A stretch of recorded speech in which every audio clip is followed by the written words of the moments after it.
Well, I did another estate sale yesterday over in Bridgeport, Connecticut.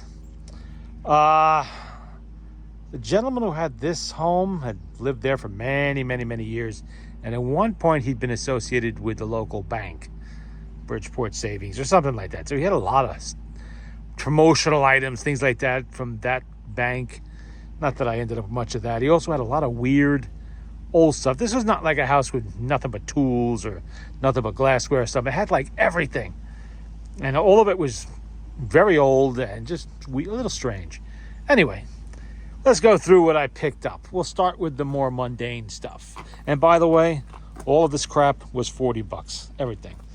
Including some things that aren't here, which was chemicals. I already used the power steering because power steering fluid. I have a truck over there that leaks it. I also have a truck over there that leaks automatic transmission fluid. This stuff is like, what is this? $6 a quart now or something like that. So when I find it at estate sales, I am very enthusiastic about buying it for, well, like I said, everything was $40. We have that. We have SAE 30. This is for the lawnmowers and stuff like that. They like 30 weight. That can of gas back there, that is not from this lot. So we had that, some power steering fluid. There was a weird little jar of Marvel Mystery Oil. Look at this. He marked it, Marvel Mystery Oil.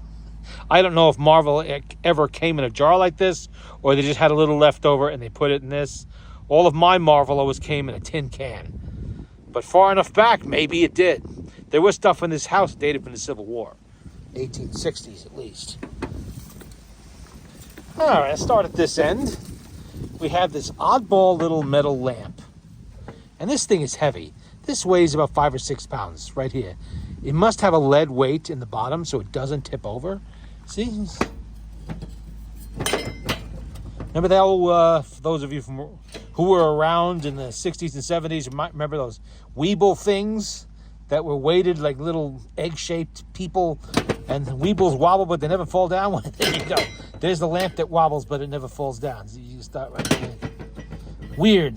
And it's glued. It's not glued together. It is stuck together with its old fuel. So I'm going to have to soak that probably forever to get it apart, and then I'll have this. That'll be working. I have all the parts to fix that. This is an oddball little thing here. I don't know. This is a furniture company in Danbury, Connecticut. 1900 to 1930, Henry Dick and Sons. 1900, 1930, little card tray. And on the back, it's, what does it say? Can you read that? Metal Arts, Rochester, New York, bronze. Huh. From 1930, apparently, commemorating the company. Wonder how long the lasted past that. 1930 was not exactly a banner year for businesses, especially small ones. We have Scribner's Magazine. This dates from 1918. Just weird stuff was in this house, is it? August 1918. And right on the front, there's an advertisement for Colt.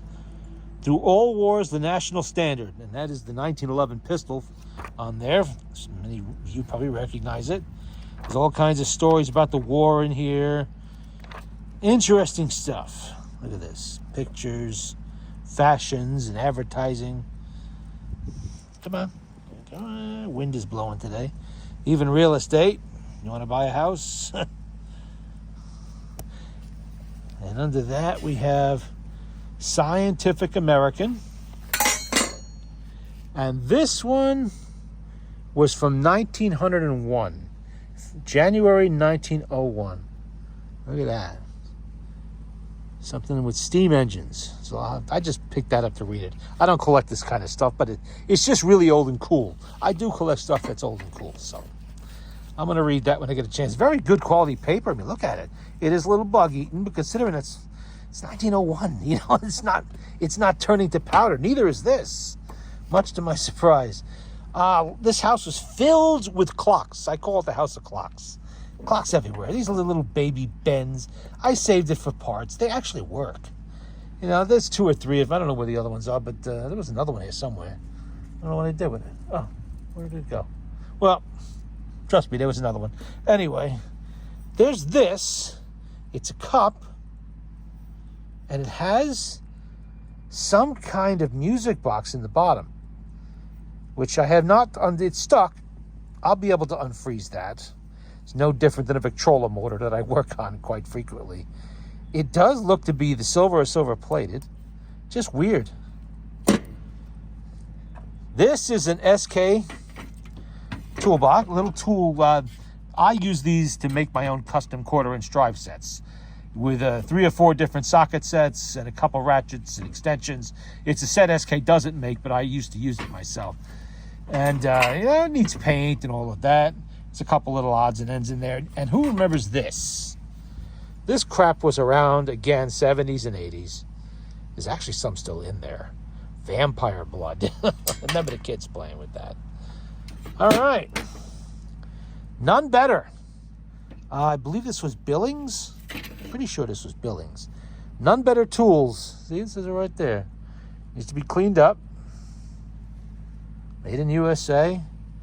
Would say this is 1930s or 40s. It's got a nice little box with it, which I assume it came with. Hard to say. Yeah, it did. That does say. You can see the better on there. It's None Better. That was down in the basement. Along with stuff like this. What is this? The Mitchell Dairy Company. And it is, yikes. I'm not really sure what you use that for, but it's obviously for puncturing something. Like your hand or your ass if you sit on it. So why don't we leave this? Well, I'll put it back in that box after, so I don't end up sitting on it. Odd little blue glass ashtray, probably from the bank.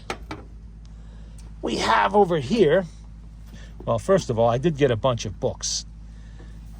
This one is the Spanish-American War. All about the Spanish-American War. So I will read that. What does it say in there? Somebody originally paid, I'm thinking that's $12.50, not $125, but you never know. This is the Bell & Howell 16mm movie camera. Why did I buy this? I just wanted to see what makes it tick. This thing weighs a ton. It is heavy. I'm going to say that's close to 7 or 8 pounds. I mean, that is, boom. That really is heavy camera. I think it's got a solid weight in it for some reason. I don't know why they do that, and it actually does still function. Hear it? That's the motor. It's a spring motor. You wind it up and you take your pictures. And there's no film in it. I did check. Let me see if I can get this open. Yep, there we go. You can look right down in there. It takes a cartridge, just like the 8mm movie cameras did. I wonder if I can make it work. If it'll work with the thing open. Let's see. My finger down there so I can reach. Come on. Nope. It has to be closed, I guess, or it won't work. Yeah. All right, we'll close that up. Oh, it works on its own until it stops. Comes in a little velvet covered box in there. Bell & Howell, 16mm movie, and it's even got the instructions. That's probably worth more than the camera. If somebody has one and wants to know how to use it with an electric eye. It's got an electric eye and a strap. It's all there. Maybe I'll throw that on Marketplace or something. So I'm not going to keep it. I don't collect. Yeah, thank you very much. All right, the other books. A whole set. I think there's 10 volumes, and there's actually doubles of some. This is the Literary Digest History of the World War. This particular one is Volume 6, Western Front Armistice and German Revolution. These were written in 1920, or published, I should say, in 1920. I think there is a date. 1919, actually. Some of them, I think, were published in 1920. Some say 1919. The war literally had not even been cleaned up yet. Okay, there were still bodies rotting on the Western Front when this was printed. And this is the history of the war up to 1919, which I'm guessing some of the later books might cover the Treaty of Versailles. I don't know. But what do we have here? What is this, a map? Yes, I believe that is a map. I'll try to open it in such a way that doesn't ruin it. Look at that. That's nice. The Moos Are Gone Offensive, 1918. So that means this book was actually the contributors who wrote stories to this and did all of this up probably were involved in the war itself. And it would have been very recent history for them. So you probably are going to find things in books like this, published at this time, that you will not find in ones published today. You know, personal reminiscings and stories written in the first hand. You know, like, I was there and this is what I did. That sort of thing. And they're in pretty good shape, too. There's a whole set. There's a few other little books in there. Some of the other books I just had there because I needed to preserve some photographs I found, so I stuck them in there. This is the Handbook for Boy Scouts. It's a Boy Scout handbook. Boy Scouts of America Publishing. Let's see if there's a Scout's name. And there's somebody in this house, Harold Schaefer. Mr. Harold Schaefer was a member of the Boy Scouts. And he had quite a few things in the house related to the Scouts, some of which I actually have here. See, I don't know what all of this stuff is, but I just have photographs and whatnot in there. I'll show you some of those later, but I'll get back to the Boy Scouts. So, well, okay, we'll go. We have the canteen. That's his canteen, and we have some of his neckerchiefs there, too. I'll get into those in a minute. We have a lot of rusty wrenches. These are all from the basement, obviously. Who knows what this is? Anybody know? Yeah, well, what it is, it's a hubcap wrench. Hubcap wrench, yes. Back in the teens and 20s, a hubcap was exactly that. It was a screw-on cap that covered the hub of the wheel only. Not the whole wheel, because they were usually wood spoke or wire spoke. Just the hub in the center. A little brass cap that you unscrewed using a wrench like this. That's too small to be Model T, so I'm not really sure. So is this one. There's two of them. Whatever car they had, that's what they were using on it.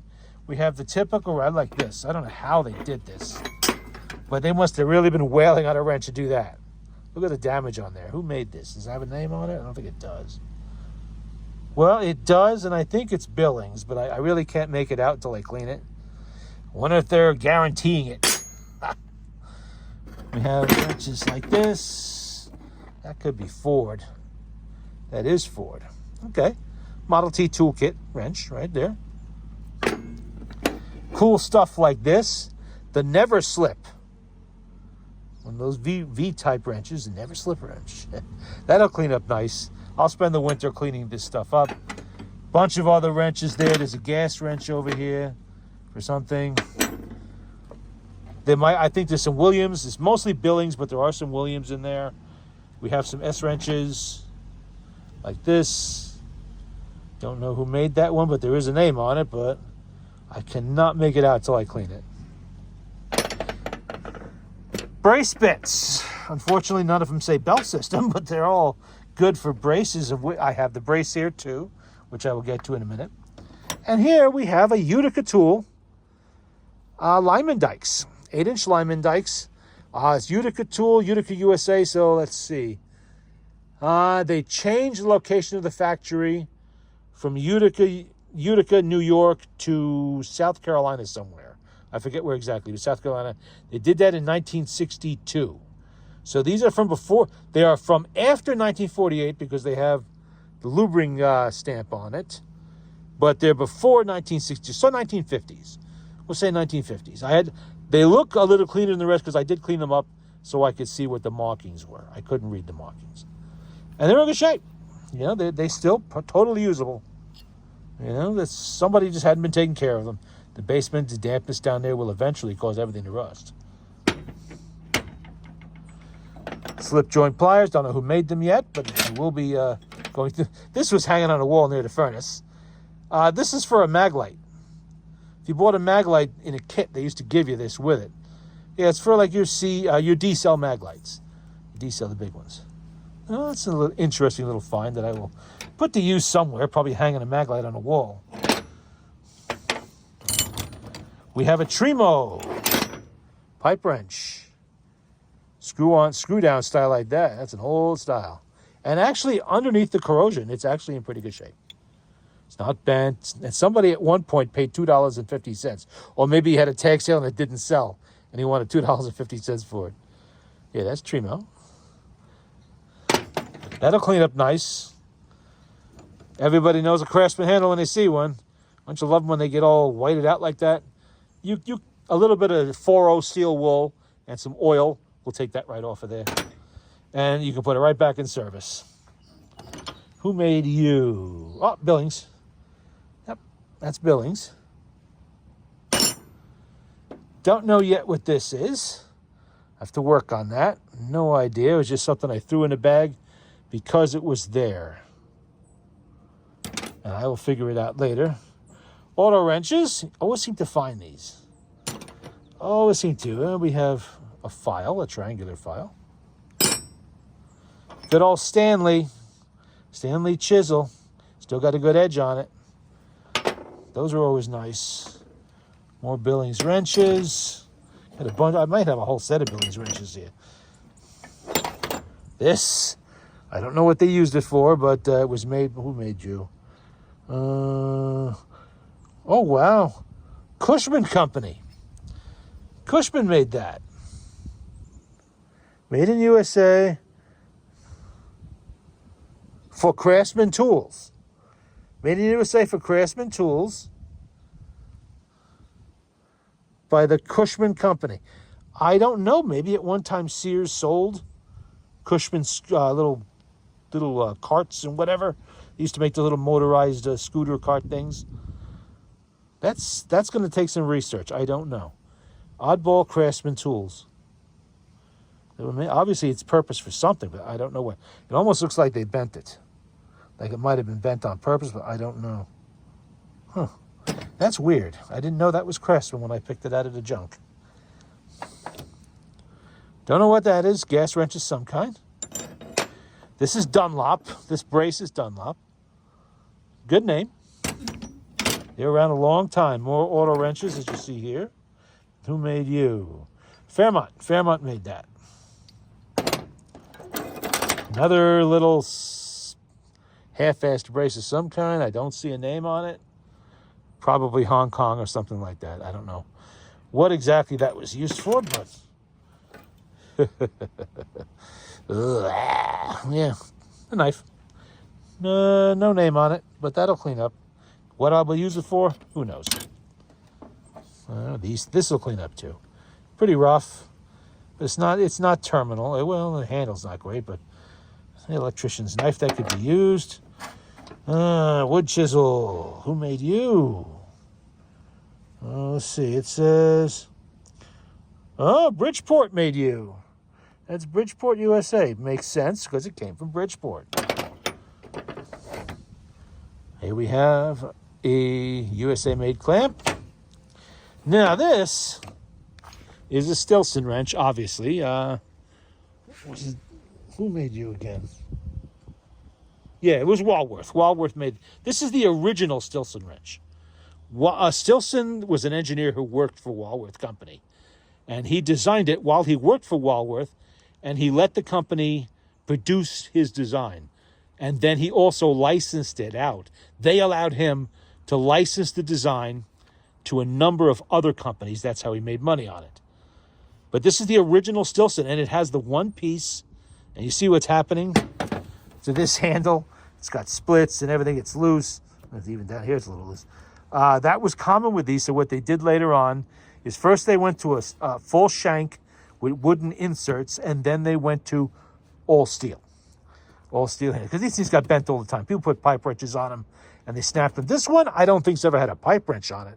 I think this is just cracking due to age, and that can be fixed with glue, which is exactly what I'm going to do with it.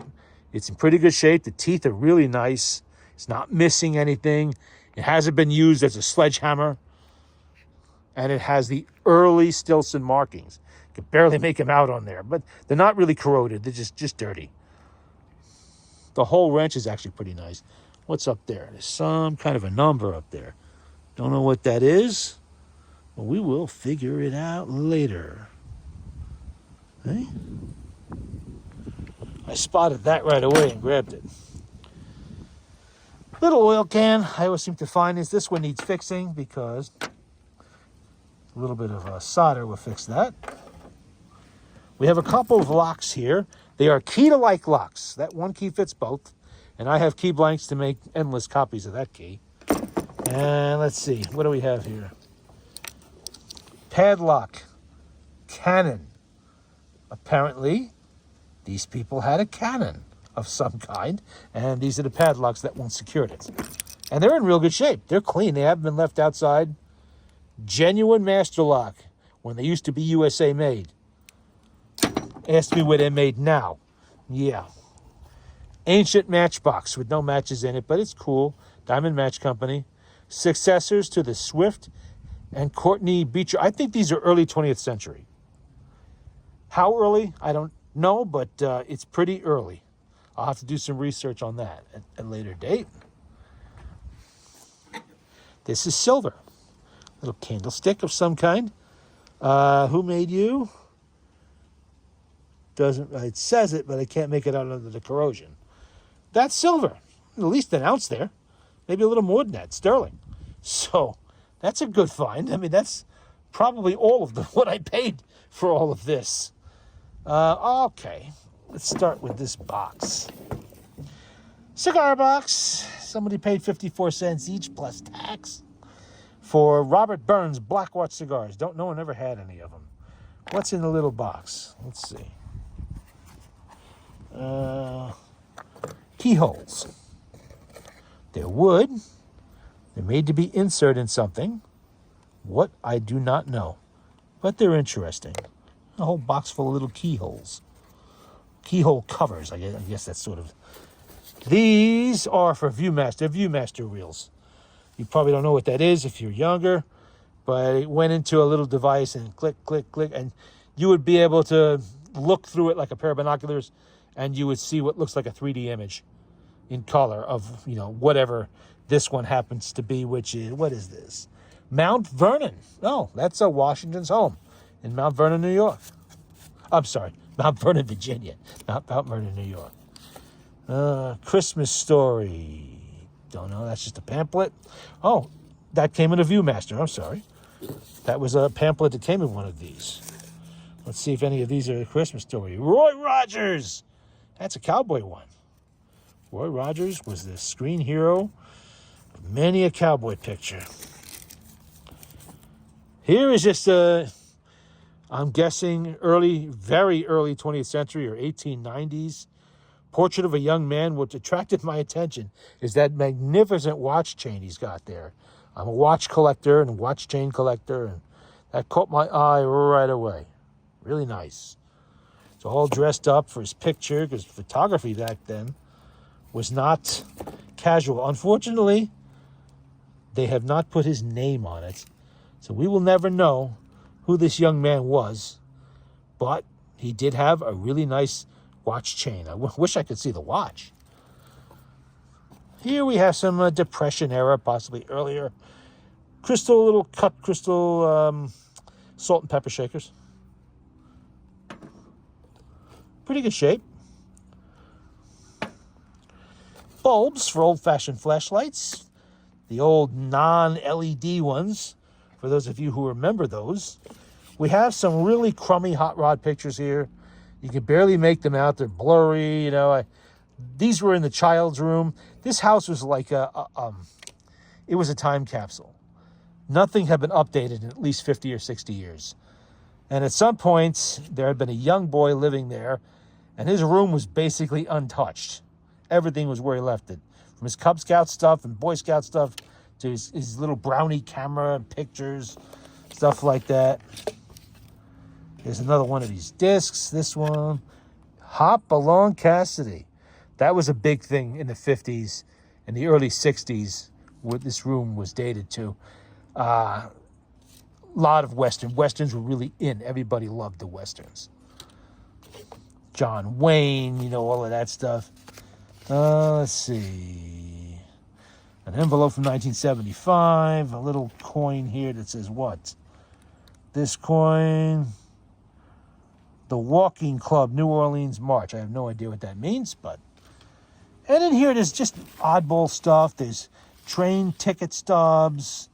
There's pay stubs. Newspaper articles. Nothing really wow, but, you know, more of those Viewmaster things. there are a couple things in here from the war. Now these, 1890, this is a pay stub. This is a pay envelope. When you got paid from a factory job in Bridgeport, it was all about factories then. Although this one says Georgetown, Connecticut. Let's see, it says Gilbert and Bennett Manufacturing Company. Georgetown, Connecticut, established 1818. This is for a week ending April 23rd, 1892. Paid April 30th, 1892.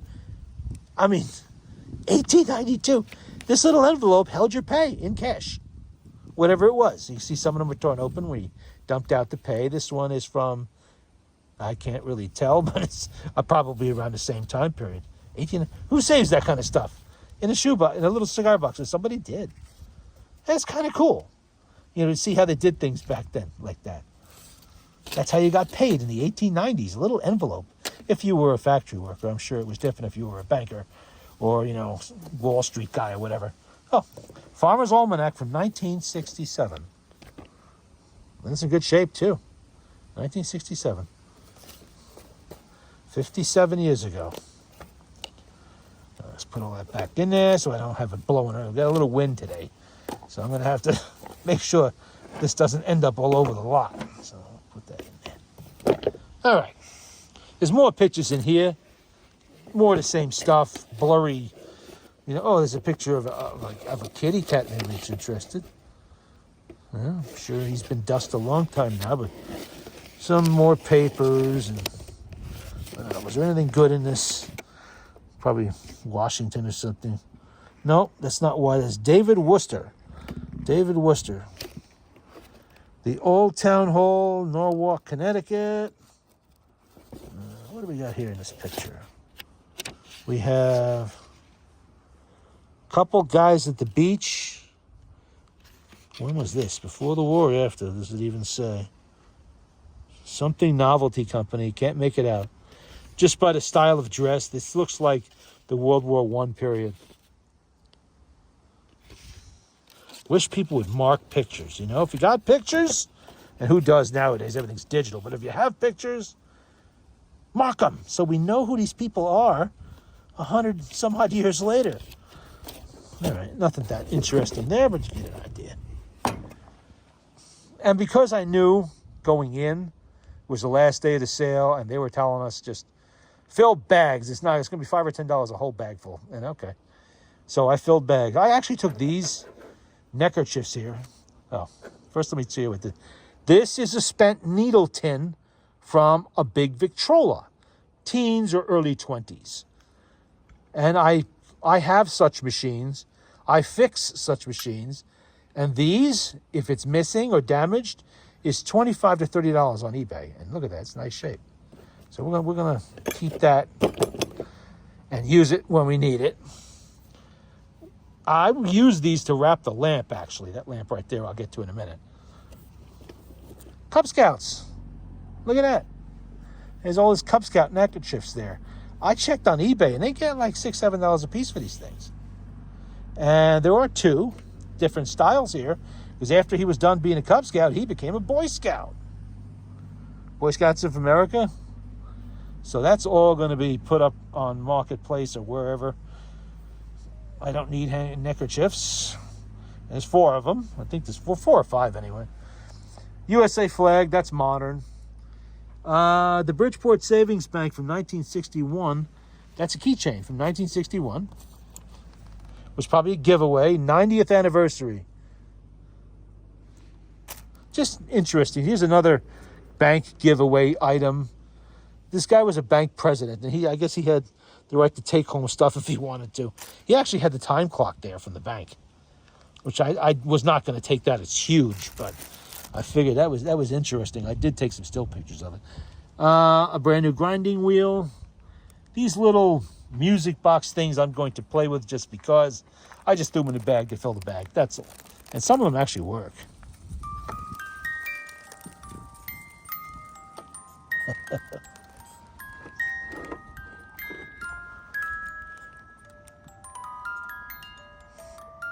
They play the same song. Yeah. And here we have a lamp. I don't really buy too many of these anymore, but this has a hand-painted flower on it.